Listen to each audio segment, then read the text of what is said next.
All right, let's talk about power. Not the kind you see in politics, but the kind that's written in lines of code. Today, we're diving deep into India's incredible, high-stakes quest for what you might call digital independence. I mean, think about it. It's really the question for any country today. The software that runs your banks, your government, even your favorite apps. What if it's all controlled by companies in another country, under their laws? Can you really call yourself independent? That's the massive challenge driving India's whole tech ambition. So to really get our heads around this, we've broken our story down into 5 key parts. We'll kick things off with this whole digital sovereignty quest. Then we'll zoom in on a company called Zoho. They're kind of the blueprint for success here. After that, we'll look at a tale of 2 very different models, which is a real eye-opener. Then we'll tackle the hidden hurdles the entire ecosystem is facing, and we'll wrap up by laying out a possible roadmap for India to become a true product nation. Okay, so it all kicks off with this big national mission called Atmanirbhar Bharat, which basically means self-reliant India. See, for decades, India was known as the world's back office, right? A giant in IT services, building stuff for other people. But this mission, it's a huge shift. It's about moving from building software for others to actually building and owning the software products that will run India and maybe even the world.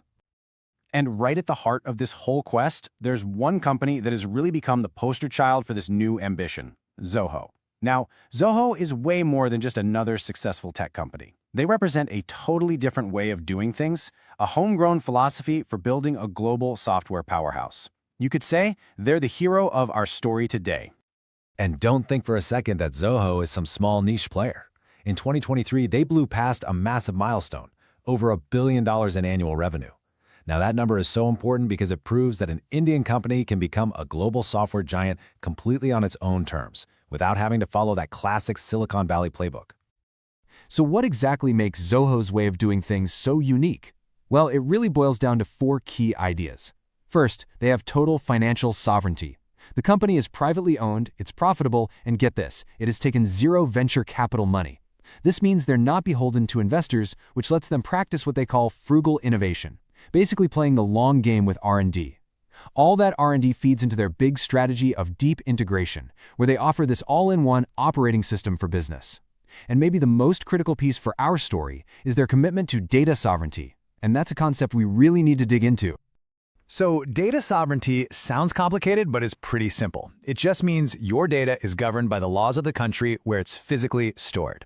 And Zoho made a massive bet on this. They built their own data centers right there in India for their Indian customers. They deliberately chose not to use the big American cloud giants like Amazon or Microsoft. Now, if you're a government or a sensitive industry, that's not just a cool feature, it's an absolute must-have for national security. Okay, so Zoho's success is amazing, no doubt, but it forces us to ask a really tough question. We're talking about one company here. Can a single David, no matter how clever, really take on multiple Goliaths in the global arena? Because the scale of the competition, well, it's almost hard to comprehend. Just look at this chart. Even though the data is from a few years back, it paints a very clear picture of the battlefield. You've got Microsoft 365 with a staggering $250 million paid licenses. Then you have Google Workspace with millions of paying businesses. Now, Zoho's 60 million users is nothing to sneeze at, but that number includes both free and paid accounts. It just goes to show, while Zoho is a serious player, it's fighting in a league dominated by titans with unbelievable scale and momentum. Now, here's where things get really interesting.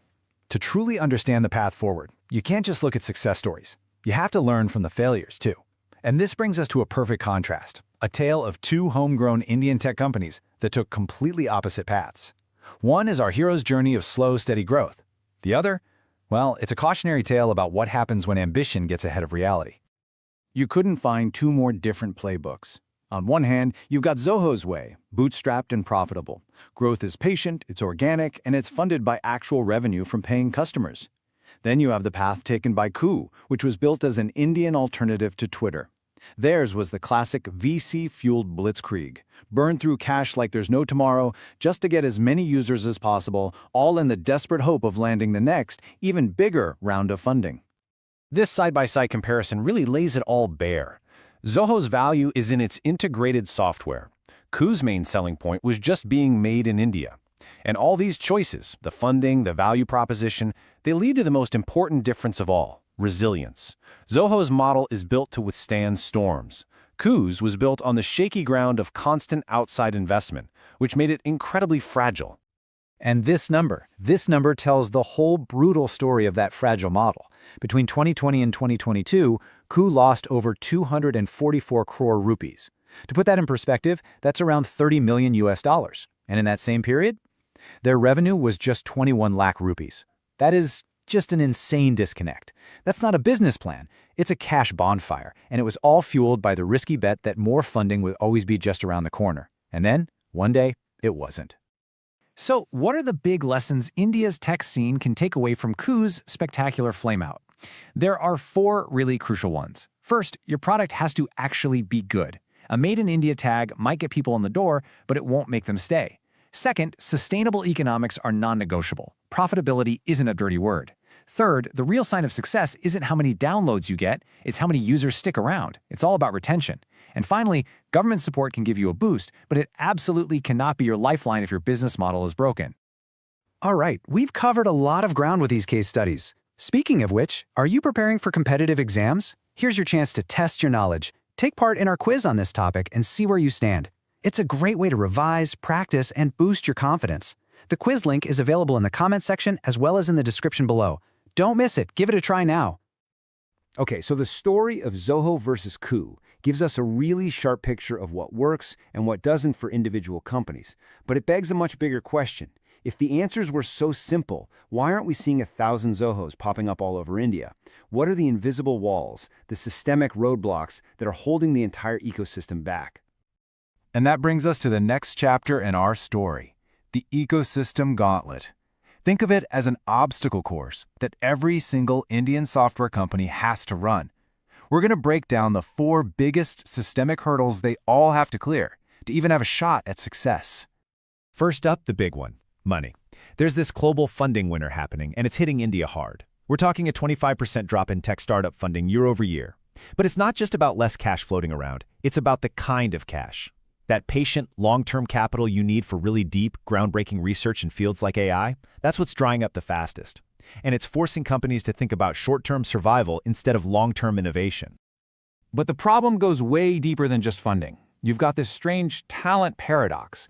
India graduates millions of engineers, but there's a serious lack of experienced product managers and world-class designers, the people who actually shape a global product. Then there's the global brand challenge. A lot of Indian companies just don't invest enough in marketing, so they struggle to build that trust and brand power that their competitors in the West almost take for granted. And finally, there's what you could call the policy maze, trying to navigate a web of complex, constantly changing regulations that can really slow a startup down right when it needs to be moving at top speed. So laying out all those challenges can feel a little daunting, right? But understanding the problem is always the first step. So now we're going to pivot.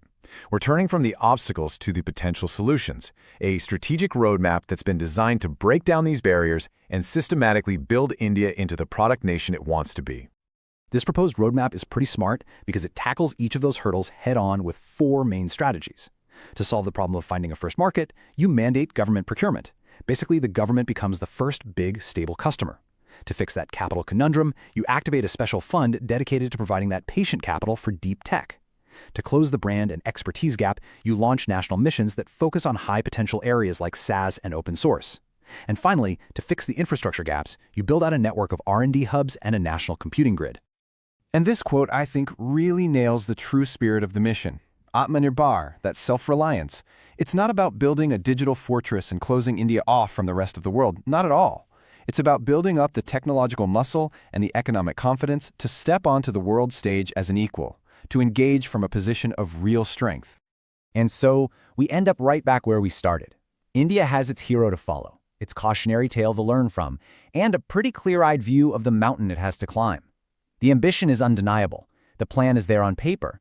But in this brutal, fast-paced global race for tech supremacy, is having the will to build a product nation actually enough to control your own digital destiny?